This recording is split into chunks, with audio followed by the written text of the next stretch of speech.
রাদিয়াল্লাহু তাআলা আনহু রাসূলের শিক্ষায় শিক্ষিত, কোরআনের শিক্ষায় শিক্ষিত আমিরুল মুমিনিন রাতের বেলায় ঘুরছেন।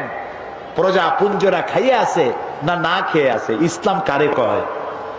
তিনি দেখতে পেলেন একটা বাড়ির ভিতরে একটা পুরুষ বারবার ঢোকে আর বের হয়, ঢোকে আর বের হয়। গভীর রাত, গিয়ে প্রশ্ন করলেন, ভাই মিয়া, তুমি এই বাড়ির মধ্যে বারবার ঢোকে আর বাইর হও কেন? তুমি কেডা? কয় যে পথিক, আমি তো এই বাড়ির মালিক। তাই বারবার ভেতরে ঢোকো আর বাইর হও কেন?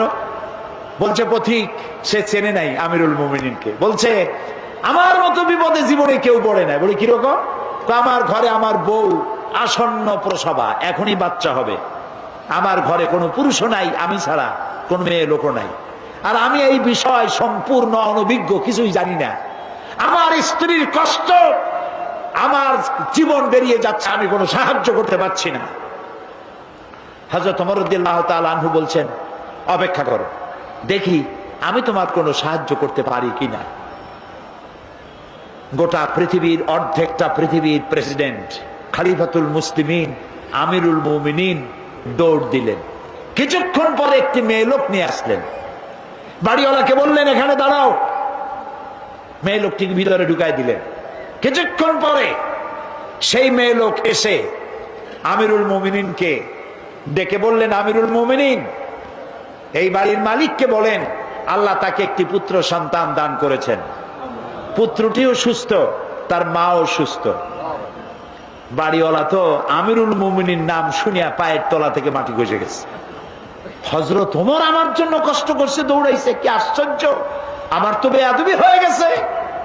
তিনি করজোড়ে ক্ষমা চাইলেন, আমিরুল মুমিনিন, আল্লাহর রাস্তায় আমারে মাফ করে দেন, আপনি আমারে কষ্ট দিছি, আমি আপনাকে কষ্ট দিয়েছি, আমাকে ক্ষমা করুন। আর এই যে মেয়ে লোকটারে নার্স নিয়ে আসছেন, সেবিকা, কিছু টাকা আপনি তাকে দিয়ে দেবেন, এই টাকাগুলো আপনি নেন। হযরত ওমর বলেন, ও আল্লাহর বান্দা, আমার কাছে ক্ষমা চাইও না, আমার কাছে ক্ষমা চাওয়া উল্টা হবে।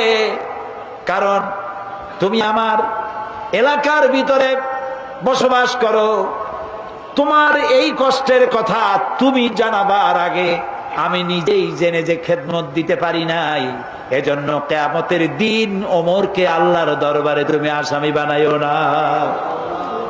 আর যে মেয়ে লোকটিকে টাকা দিতে চাও, ওই মেয়ে লোকটি কোনো পেশাদার নার্স নয়, সেবিকা নয়। যেই মেয়ে লোকটি দিয়ে আমি তোমার স্ত্রীর খেদমত করালাম, ওই মেয়ে লোকটি আমার স্ত্রী। সুবহানাল্লাহ। এর নাম ইসলাম, এর নাম ইসলাম।